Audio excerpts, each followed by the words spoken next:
We are back on Big Ten Today with a look at Ohio State's 2025 schedule. Intriguing start as the Buckeyes play all four West Coast schools first 2 weekends of the season, opening up at home with UCLA and USC, then traveling to Seattle and Eugene.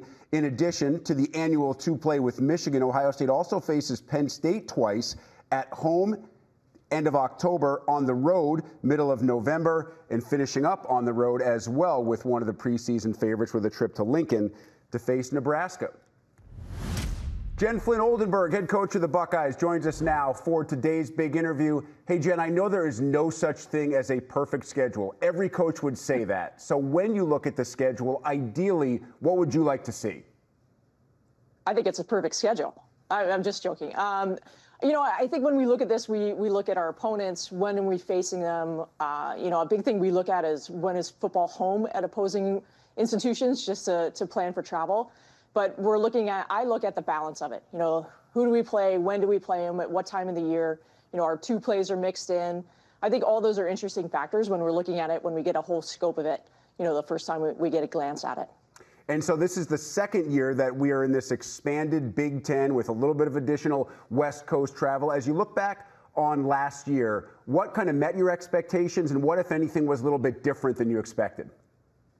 I mean, all of those things, right? Like it meets expectations because I think our people at the Big Ten do a good job of just balancing out all the factors they need to look at, which are a lot when you consider how many teams, split time with basketball in their arena. Fortunately, we don't have to do that. So I think ours open things up a little bit with scheduling. But in terms of the travel load and traveling across country and those kind of things, I think last year was interesting that we took it the first trip of the year. And so for us, it was like another non-conference tournament. And then this year we do it again. They come out to us, and then we go to Washington and Oregon within the first 2 weeks of the Big Ten. I think that's interesting. And I don't know if it's good or bad, it's just kind of what it is, but it's exciting to be able to host those teams and see two new Big Ten institutions the first time around.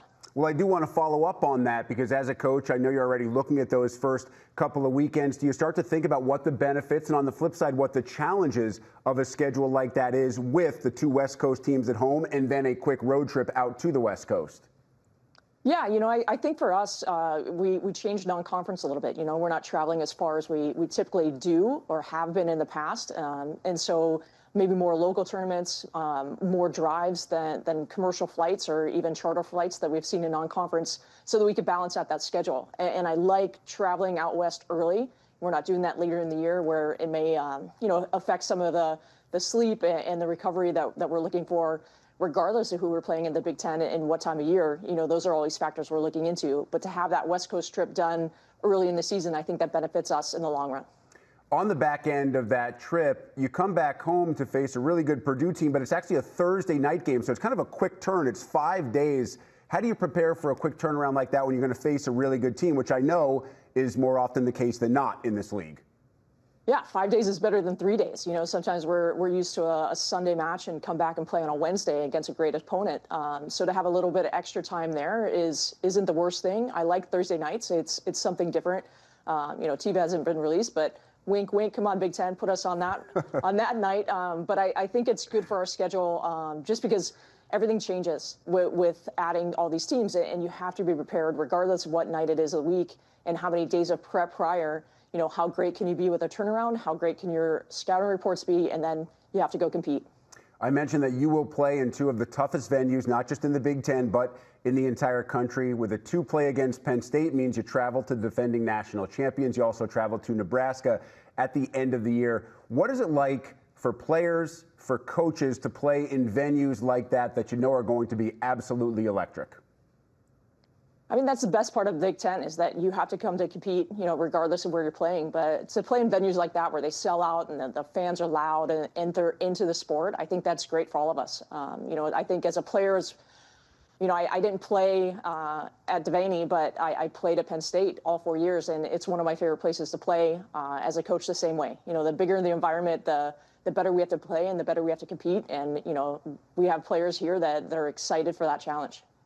Jen, as we dive into your team a little bit, obviously we say goodbye to two outstanding players who I know meant so much to Ohio State, and Emily Londot and Riley Rader. Without them now on the roster, when you look at what the program is now, what kind of legacy did they leave behind? What did they leave behind for the current players to kind of pick up and follow?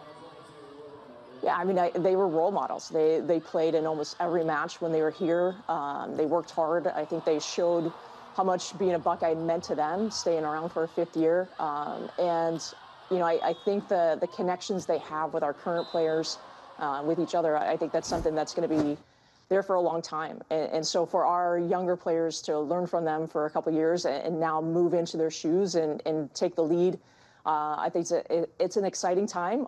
Certainly those two are missed, but exciting time for this program moving forward. Who among those returners now needs to step up in terms of leadership, whether it be on the floor during tight matches or whether it be in the locker room or even during practice? Yeah, all of them. I think every coach will tell you that. Like at some point, everybody has to lead this program. But our captains this year are Mia Tuman, our setter, our other setter, Kamaya Gibson. Ella Roble was also named a captain. And I'm expecting a lot from Olivia Hasbrook, our libero. You do have several young players. You have a mix, about half underclassmen, half upperclassmen on this roster. So you are going to need some of those younger players who maybe haven't been in this position before to step up immediately. Which of those younger players do you feel like may be ready to take that step or maybe ready to come onto the scene and show us something that we've never seen before? Yeah, all of them. Again, you know, like we lost a lot of production, whether it's graduation or the portal, and we've added some good pieces through that process. Hannah Jones from Memphis, she's coming in. She'll be a junior for us on a pin, and I think she's going to have a standout season. Nevaeh Gauthier, our freshman, I think she's going to come in and see significant time. Excited to see Ella Roble back on the court, and then Mina Gunes from Turkey, I think is going to have impact with us this year. Jen, we'll finish here. Some coaches have said a roster this young keeps them young. Others have said it drives them crazy at times. I'm guessing it's a little bit of both. Every day, it's a little bit of both. But excited to lead this program and excited for this upcoming season. Jen Flynn Oldenburg, head coach at Ohio State. Jen, we appreciate the time. Look forward to seeing you and the Buckeyes on the floor this fall. Thanks, Rick.